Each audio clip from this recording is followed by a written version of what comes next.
नमस्कार साथियों, आप देख रहे हैं अब तक न्यूज। सिवाना विधानसभा परिणाम में भाजपा की एक बार फिर हुई हैट्रिक के साथ में जीत। सिवाना विधानसभा चुनाव में भाजपा से विधायक हमीर सिंह भायल, कांग्रेस से कर्नल मानवेंद्र सिंह जसवाल एवं कांग्रेस से भागी हुए निर्दलीय प्रत्याशी सुनील परियार मैदान में तीनों का मुकाबला टक्कर के साथ में हुआ और इस सिवाना विधानसभा सीट पर कड़ा मुकाबला था, जिनमें कांग्रेस की आपसी फूट को देखते हुए सिवाना विधायक हमीर सिंह भायल को मिला इसका लाभ और हैट्रिक के साथ में एक बार फिर हुई सिवाना की भाजपा में जीत दर्ज। तो मैं आपको बता दें कि पिछले लगातार तीसरी बार सिवाना विधायक बने हमीर सिंह भायल। भाजपा की इस जीत के बाद में कार्यकर्ताओं ने विधायक निवास स्थान दौलत सिंह की ढाणी पर पहुंचकर उन्होंने विधायक हमीर सिंह भायल को बधाई दी एवं माला पहनाकर एवं पुष्प वर्षा कर साफा पहनाकर उनका स्वागत किया। कार्यकर्ताओं का हुजूम उमड़ पड़ा एवं दिन भर बधाई देने का सिलसिला जारी रहा। विधायक हमीर सिंह भायल ने कहा, ये मेरी जीत नहीं है, ये सतीसी कौम और सिवाना की जनता की जीत है। जनता ने एक बार मुझ पर जो विश्वास किया है, मैं उस पर खरा उतरने की कोशिश करूंगा और जनता के बीच में सेवक बनकर जनता के हर कार्यों को लेकर हमेशा मैं तत्पर रहूँगा। जनता ने मुझे अपार स्नेह और प्यार और आशीर्वाद दिया है और तीसरी बार मुझे जीता कर उन्होंने विधानसभा में भेजा है, तो मैं सिवाना की जनता के लिए हमेशा तत्पर रहूँगा और जो मूलभूत समस्याओं को लेकर जो समस्या हैं उनको पूरा करने की कोशिश करूँगा। पिछले 5 साल कांग्रेस के कार्यकाल के दौरान कार्य नहीं हुए, वो इस और जनता के बीच में हर समय सेवा को लेकर मैं तत्पर रहूँगा। और इस जीत का श्रेय उन्होंने छत्तीस कौम की जनता को दिया हुआ, कहा कि ये जीत मेरी नहीं है, ये जीत छत्तीस कौम की जनता की है और जनता का मैं सेवक बनकर हमेशा जनता के बीच में रहूँगा और हर कार्य को लेकर मैं हमेशा तत्पर रहूँगा। उन्होंने सिवाना की जनता का आभार व्यक्त किया है और दिल से सभी को बधाइयाँ दी है कि इस जीत के पीछे श्रेय छत्तीस कौम में सिवानी जनता का है और जनता के लिए मैं हमेशा सेवक बनकर कार्य के लिए तत्पर रहूँगा। देखते रहिए अब तक न्यूज, लाइक व शेयर जरूर करें। विधानसभा चुनाव के बाद में सिवाना विधानसभा प्रत्याशी हमीर सिंह भायल, जिन्होंने तीसरी बार हैट्रिक के साथ में जीत दर्ज की है, तो वहीं एक केंद्र सरकार द्वारा देखी जाए तो केंद्र सरकार ने भी हैट्रिक के साथ में 3 राज्यों में भी बीजेपी का बहुमत के साथ में जीत पसंद की है। तो वही सिवाना से हमीर सिंह भायल हमारे साथ में है, जिन्होंने एक बड़े बहुमत के साथ में तीसरी बार उन्होंने जनता ने उन पर विश्वास किया और भारी मतों से उनको विजय दिलाई है। सर, पहले तो फर्स्ट इंडिया न्यूज की परिवार से आपको बहुत बहुत बधाई हो सर। आप बहुत बहुत स्वागत, आपको भी बहुत बहुत धन्यवाद।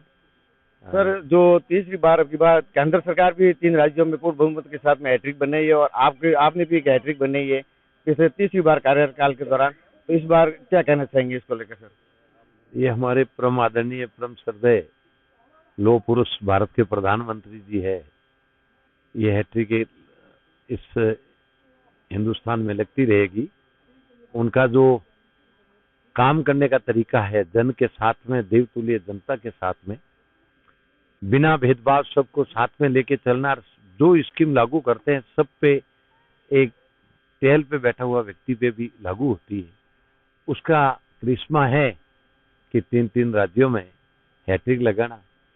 वैसे मैं 36 कौम की देवतुल्य जनता जो मेरे विधानसभा सिवाना की है, 36 कौम की, उनको धन्यवाद दूंगा कि मेरे जैसे एक साधारण व्यक्ति भाजपा का कार्यकर्ता के रूप में हमेशा काम करता हूँ, तो मुझे 89 के बाद में एक कार्यकर्ता के रूप में काम, पहली मेरी रिजर्व सीट थी, उस समय में भी भाजपा ने यहाँ कई बार जीत हासिल की। आज़ादी के बाद में सबसे ज़्यादा सिवाना विधानसभा में जंक्शन से लगाकर भारतीय जनता पार्टी जीतने में अग्रसर रही है।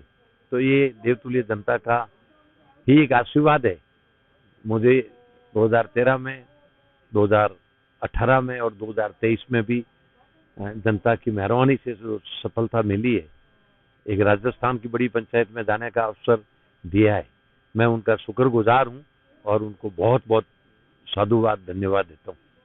सर, ये भी बताया जाता है कि जो ये सीट थी सिवाना की, जो दिल्ली से लेकर जयपुर से लेकर दिल्ली तक ये सरसा में थी, जो आपके सामने एक दिग्गज नेता जो जसवंत सिंह के पुत्र जसवाल मानवेंद्र सिंह थे, जो कांग्रेस के प्रत्याशी थे, और एक कांग्रेस के बागी हुए थे जो सुनील परियार थे, तो उनके सामने एक बड़ा लक्ष्य था कि इस बार यानी कि जरूर सिवाना के अंदर कुछ परिवर्तन होगा या फिर यानी कि जो कांग्रेस का वनवास है वो पूरा होगा। उनको भी मात देते हुए आपने बाजी मारी है, तो उसको लेकर क्या कहेंगे सर? कांग्रेस का वनवास में तो वो गए ही नहीं। वनवास का तो विरोध करने वाले व्यक्ति है वो, उनके मुंह से वनवास वाली बात करनी नहीं चाहिए। वनवास तो राजा रामचंद्र जी गए थे, जो कि उनका मंदिर भी उन्होंने लटका के रखा, आज दिन तक होने नहीं दिया।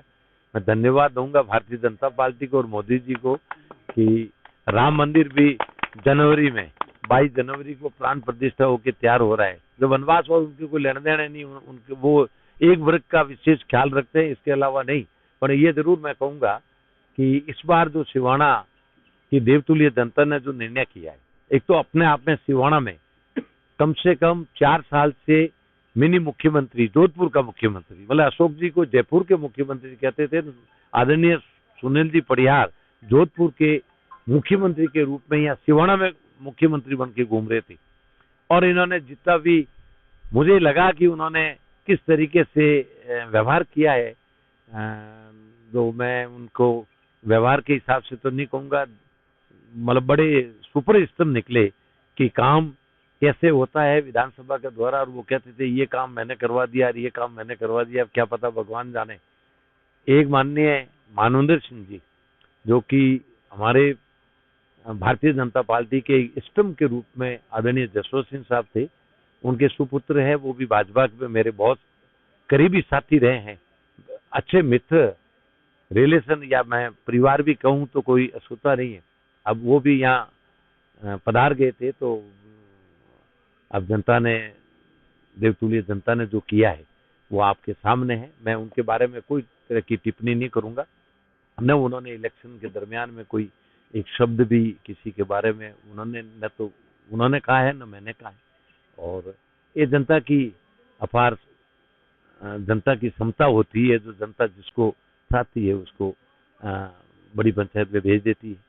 तो पिछले कार्यकाल में कांग्रेस का जो राज था और उसमें सिवाना का विकास नहीं हुआ है, उसको लेकर काफी नाराजगी जताई जा रही थी। तो अब की बार यानी कि भाजपा की सरकार और भाजपा के विधायक आप तीसरी बार बन चुके हैं और जनता ने आपको एक बार मौका दिया है। इस बार यानी कि जो पिछली बार कार्य नहीं हुए, इस बार कार्यों को लेकर क्या कहेंगे और जनता के विकास के कार्यों को लेकर? मैं आपके चैनल के माध्यम से कहूंगा कि मैंने 2013 से लगाकर 18 तक जो मूलभूत आवश्यकता थी सिवाना विधानसभा के लिए, जहाँ कॉलेजेस एक भी नहीं थी, ITI नहीं थी, हॉस्पिटल की कमी थी, स्कूलों कर्मोन्नत की कमी थी, तो वो सारी 18 तक करवाई। हमारे यहाँ अरावली श्रृंखला की पहाड़ियां हैं, इस वजह से जल स्तर नीचे चला गया है। तो इसी वजह से चेक डैम वो बनाने का करीब मेरे 38 करोड़ का प्लान लेके मैं चला था, जो 28 करोड़ का काम हो चुका था। 2 ही टेंडर जो थे वो टेंडर होने के बाद में भी कांग्रेस सरकार आती बंद कर दी थी। सबसे बड़ी प्रॉब्लम एक बाड़मेर जिले का सिवाना कश्मीर कहलाता था और आज की तारीख में पीने का पानी नहीं है। पोखरण फलसून योजना, ये आदरणीय वसुंधरा जी मुख्यमंत्री थी उस समय में, उमेश सागर दवाई योजना और ये पोखरण फलसून योजना, इसकी कार्यशाला रखकर ये कार्य हुआ था। 13 में बालोतरा तक पानी आ गया था। 6 तारीख को 18 में आचार संहिता लगी थी, उसके बाद में आज दिन तक सिवाना और सिंदरी प्यासे मर रही है। और 5 साल में इन्होंने एक फिट पाइप नहीं डालकर इस पानी से वंचित रखने की कोशिश की इन्होंने। और मैं तो यहाँ तक कहूंगा कि बाड़मेर जैसलमेर में इकलौता विधायक के नाते मैंने विधानसभा में सबको घेरने में कोई कसर नहीं छोड़ी। आपने देखा होगा, पेपर भी पढ़ा होगा कि 200 विधायकों में दूसरा नंबर मेरा विधानसभा की कार्रवाई में रहा है। परंतु हर धर्मिता के कारण यहाँ के मंत्री, पूर्व राजस्व मंत्री से लगाकर इन लोगों ने कोई काम नहीं होने दिया। और उसके बाद में मैं अब मेरी इच्छा है, चाहूंगा कि जो कार्य बाकी रहे हैं, सबसे पहले पीने का पानी, पेयजल उपलब्ध कैसे हो, इसके लिए पूरी ताकत के साथ में मैं सरकार से कार्य करवाने की कोशिश करूंगा। स्कूलों में शिक्षक नहीं है, प्रिंसिपल नहीं है, सारी खाली पड़ी है। इन्होंने नाम बदलकर हिंदी मीडियम की, इंग्लिश मीडियम की घोषणाएं तो कर दी, पर एक भी न प्रधानाचार्य है, न 3rd ग्रेड है, न 2nd ग्रेड है। कॉलेजों में एक भी लेक्चर प्रोफेसर कोई नहीं है। तो मैं शिक्षा, चिकित्सा, पेयजल, पानी और हमारे किसान भाइयों के लिए ऊर्जा विभाग में ये हालत हो गई है। जला हुआ ट्रांसफार्म, 1.5 महीना 2 महीना नहीं मिले, किसान बिल्कुल ऐसी कगार पे पहुंच गए, हालत खराब हो गई है। तो मैं सबसे पहले ये जो सिस्टम बिगड़ा हुआ है इसको ठीक करने के लिए सरकार के साथ में रहता हुआ ये करवाऊंगा कि जल्दी से जल्दी जला हुआ ट्रांसफार्म 70 घंटों में बदला जाए। जला हुआ ट्रांसफार्म 70 घंटों में, पहले हमारी वसुंधरा जी की सरकार थी उस समय में ये सिस्टम था। जला हुआ ट्रांसफार्म 3 दिन से ज्यादा किसान को इंतजार करने की आवश्यकता नहीं थी, परंतु अब ये हालत हो गई है।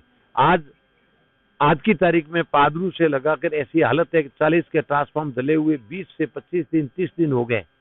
लोगों के शिफ्टिंग का कार्य है वो भी रुका हुआ पड़ा है। कोई भी मतलब उन विभाग का कोई धनी धोरी भी नहीं है। ये मैं पूरी कोशिश करके करूंगा। सर, एक और सबसे बड़ा मुद्दा है कि आज तक आजादी के बाद में जो समनडी से लेकर जो सिवाना के लिए या जोधपुर के लिए या पाली के लिए रोडवेज बस की सुविधा नहीं हुई है, वो क्या सपना पूरा होगा जनता का इस बार? रोडवेज वाला मामला अब मैं कोशिश करूंगा, यही कहूंगा, कोशिश करूंगा। पर रोडवेज राजस्थान में भी अब कंडीशन जो पूरी इस सरकार ने फेल कर रखी है, आपको ध्यान होगा। पर मैं कोशिश करूंगा कि ये अब रोड भी शानदार जानदार बन गई है, ये भी वसुंधरा जी की सरकार में बनी है और मैं कोशिश करूंगा कि जल्दी से जल्दी ये भी करवाने के लिए पूरी कोशिश करूंगा। तो हमारे साथ में सिवाना विधायक हमीर सिंह पायल थे, जिन्होंने तीसरी बार हैट्रिक के साथ में जीत दर्ज की है और सिवाना से भाजपा के खाते में जो टिकट की है। और इस बार जो भी पिछली बार जो 5 साल कार्यकाल के दौरान कांग्रेस की सरकार थी जो काम नहीं हुए, तो उन्होंने कहा है कि जो जनता के काम है वो मेरी पूर्ण भागीदारी के साथ में पूर्ण करने की कोशिश करूंगा और जो भी समस्या है जनता की, उस समस्या के लिए मैं हमेशा तत्पर रहूंगा। जोगी महावीर के साथ राजनीति पार्टी फर्स्ट न्यूज, सिमरी। जिंदाबाद।